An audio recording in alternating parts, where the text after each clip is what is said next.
The one and only Botticelli. Botticelli and Raphael, shirts and trousers.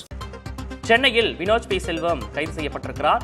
புதுக்கோட்டையில் தடுப்பு காவலில் பலர் வைக்கப்பட்டிருப்பதாக தகவல் வெளியாக இருக்கிறது. சென்னை உட்பட பல்வேறு இடங்களில் பாஜக நிர்வாகிகளை வீட்டுக் காவலில் காவல்துறையினர் வைத்து வருகிறார்கள். அண்மை செய்தியாக பார்க்கிறோம். டாஸ்மாக் தலைமை அலுவலகத்தை முற்றுகையிட்டு போராட்டம் நடத்த பாஜகவினர் திட்டமிட்ட நிலையில் காவல்துறையின் இந்த நடவடிக்கை எடுக்கப்பட்டு வருகிறது. அண்மை செய்தியாக பார்க்கிறோம். டாஸ்மாக் முறைகேடு தொடர்பாக சென்னையில் இன்று பல்வேறு இடங்களில் போராட்டம் நடத்தப்போவதாக அறிவிக்கப்பட்டிருந்த நிலையில் தற்போது காவல்துறையினர் வீட்டுக் காவலில் வைத்து வருகிறார்கள் பாஜக நிர்வாகிகளை. அண்மை செய்தியாக பார்க்கிறோம். சென்னையில் இன்று டாஸ்மாக் தலைமை அலுவலகத்தை முற்றுகையிட்டு போராட்டம் நடத்தப்போவதாக பாஜக திட்டமிட்டிருந்த நிலையில் தற்போது இந்த நடவடிக்கை காவல்துறையால் எடுக்கப்பட்டு வருகிறது.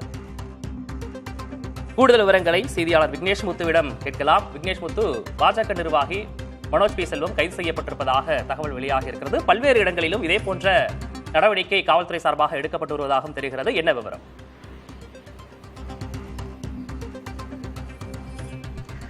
விக்னேஷ், டாஸ்மாக் ஊழல் கிட்டத்தட்ட 1000 கோடியை கடந்து அகில இந்திய அளவில் ஊழல் நடைபெற்றிருப்பதாக ஒரு பக்கம் இடி நேரடியாக குற்றம் சாட்டி இருக்கக்கூடிய நிலையில இன்றைய தினம் இந்த விவகாரத்தை கண்டித்து தமிழக பாஜக சார்பில் எழும்பூர் ராஜரத்னம் மைதானத்திலிருந்து பேரணியாக சென்று தாளமுத்து நடராஜன் மாளிகையில் இருக்கக்கூடிய டாஸ்மாக் தலைமை அலுவலகத்தை முற்றுகையிட்டு அண்ணாமலை தலைமையில் போராட்டம் நடைபெறும் என்று பாஜக ஏற்கனவே அறிவித்தது. இதற்காக முறையாக அனுமதி கோரி பாஜக தரப்பிலும் விண்ணப்பம் செய்திருந்தது. ஆனால் இன்றைய தினத்தை பொறுத்தளவு கடலூர், சேலம் உள்ளிட்ட பல்வேறு மாவட்டங்களிலிருந்து சென்னையை நோக்கி படையெடுத்து வந்த பாஜக நிர்வாகிகளை அடுத்தடுத்து காவல்துறையினர் கைது செய்திருக்கிறார்கள். பெரும்பாலான தலைவர்கள் வீட்டுக் காவலில் தற்பொழுது வைக்கப்பட்டிருக்கிறார்கள்.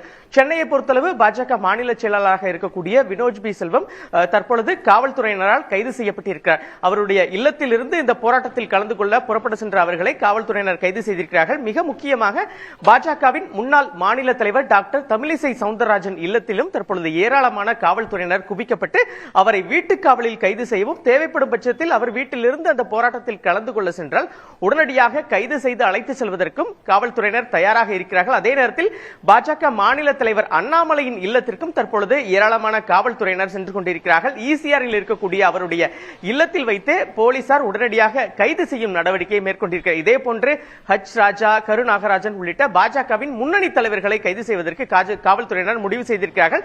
இந்த போராட்டத்திற்கு நாங்கள் ஏற்கனவே அனுமதி மறுத்தோம். அதையும் மீறி பாஜக இந்த போராட்டத்தை இன்றைய தினம் தீவிரமாக நடத்த திட்டமிடப்பட்டிருப்பதால் எந்தவித அசம்பாவிதமும் நடைபெறாமல் இருப்பதற்காக இந்த முன்னெச்சரிக்கை நடவடிக்கையாக நாங்கள் பாஜக தலைவர்களை கைது செய்யும் நடவடிக்கையை மேற்கொள்கிறோம் என்று காவல்துறை தரப்பில் விளக்கம் அளிக்கப்பட்டிருக்கிறது. பாஜகவை பொறுத்தளவு எழும்பூர் ராஜரத்னம் மைதானம் அருகே எங்களுக்கு போராட அனுமதி வழங்கப்பட்டிருக்கிறது. அங்கிருந்து நாங்கள் டாஸ்மாக் தலைமை அலுவலகத்தை முற்றுகையிட சென்றால் மட்டுமே கைது செய்ய முடியும். ஆனால் காவல்துறையை பொறுத்தளவு திமுகவுக்கு ஆதரவாக செயல்படுவதாகவும் நியாயமான முறையில், ஜனநாயக முறையில் சென்னையில் போராட எங்களுக்கு மட்டும் ஏன் இந்த அனுமதி மறுக்கப்படுகிறது என்று ஒரு கேள்வியாக எழுப்புகிறார்கள். விக்னேஷ், டாஸ்மாக் முறைகேடு தொடர்பாக இன்று போராட்டம் நடத்த திட்டமிட்டிருந்த நிலையில் பாஜகவினுடைய முக்கிய நிர்வாகிகள் வீட்டுக் காவலில் வைக்கப்பட்டு வருகிறார்கள். அது தொடர்பான விவரங்களை வழங்கியமைக்காக நன்றி விக்னேஷ் முத்து. பார்ட்டி வேர்னாலும் ஐ ப்ரிஃபர் Botticelli. எங்க இருந்தாலும் நம்ம ஸ்டாரா தெரியணும் இல்லையா? வெரைட்டியான கலர்ஸ், நியூ டிசைன்ஸ், அதுக்கு மேல star look. The one and only Botticelli. Botticelli and Raphael, shirts and trousers.